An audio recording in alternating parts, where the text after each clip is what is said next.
ಯಾವ ಕ್ಷಣದಲ್ಲಾದರೂ ನಿಗಮ ಮಂಡಳಿ ನೇಮಕಾತಿ ಆಗಬಹುದು. ಶಾಸಕರಿಗೆ ನೀಡಿದಷ್ಟೇ ಕಾರ್ಯಕರ್ತರಿಗೂ ಕೂಡ ಸ್ಥಾನವನ್ನು ನೀಡಲಾಗುವುದು ಅಂತೇಳಿ ಬೆಂಗಳೂರಿನಲ್ಲಿ ಡಿಕೆ ಶಿವಕುಮಾರ್ ಹೇಳಿಕೆಯನ್ನು ಕೊಟ್ಟಿದ್ದಾರೆ.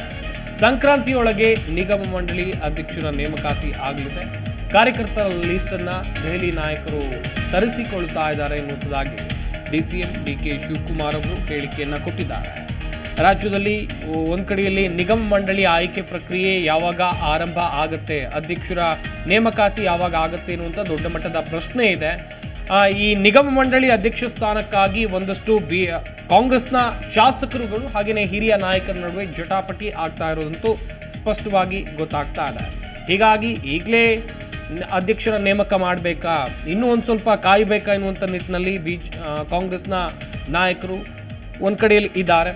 ಈ ಸಂಬಂಧ ಡಿಕೆ ಶಿವಕುಮಾರ್ ಅವರು ಕೂಡ ಮಾತನಾಡಿದರು. ಶಾಸಕರಿಗೆ ನೀಡಿದಷ್ಟೇ ಕಾರ್ಯಕರ್ತರಿಗೂ ಕೂಡ ಸ್ಥಾನಮಾನವನ್ನು ನೀಡಲಾಗುತ್ತೆ ಅಂತೇಳಿ ಡಿಕೆ ಶಿವಕುಮಾರ್ ಹೇಳಿಕೆಯನ್ನು ಕೊಟ್ಟಿದ್ದಾರೆ.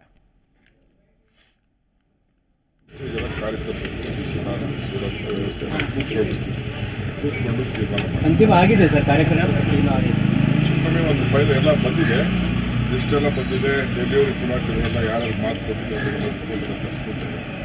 ಅದು ಮಾಡ್ತೀವಿ. 10ನೇ ತಾರೀಕು ನಮ್ಮ ಶಾಸಕರು, ACC ಸೆಕ್ರೆಟರಿ, ವೈಸ್ ಪ್ರೆಸಿಡೆಂಟ್ಗಳು, ಜನರಲ್ ಸೆಕ್ರೆಟರಿ ಎಲ್ಲ ಸೇರಿ ಒಂದು ಮೀಟಿಂಗ್ ಕರೆದಿದ್ದೀವಿ. ಮೀಟಿಂಗ್ ಕರೆದು ನಮ್ಮ ದಾರಿ ಏನಾಗಬೇಕು ಅನ್ನೋ ಪ್ರಶ್ನೆ ಒಂದು ಸಭೆ ಕರೆದಿದ್ದೀನಿ. ಅದಾದಮೇಲೆ ನಮ್ಮ ಬ್ಲಾಕ್ ಅಧ್ಯಕ್ಷರುಗಳು ಕೂಡ ನಾನು ಕರೀತಾ ಇದ್ದೀನಿ. ಅವರು ಕೂಡ ಟೈಮ್ ನಮ್ಗೆ ಕರೆದು ನಮ್ಮ ಸಿದ್ಧತೆ ಮಾಡ್ತೀವಿ.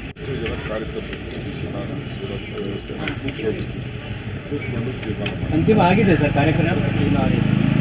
ಒಂದು ಫೈಲ್ ಎಲ್ಲ ಬಂದಿದೆ, ಲಿಸ್ಟೆಲ್ಲ ಬಂದಿದೆ. ಡೆಲಿವರಿ ಕೂಡ ಎಲ್ಲ ಯಾರು ಮಾತು ಕೊಟ್ಟಿದ್ದಾರೆ. ಪ್ರತಿಕ್ಷಣದ ಸುದ್ದಿಗಾಗಿ Zee Kannada news app download ಮಾಡಿ. Live TV, latest updates, entertainment, lifestyle, technology ಸುದ್ದಿ ನಿಮ್ಮ ಅಂಗೈಯಲ್ಲಿ.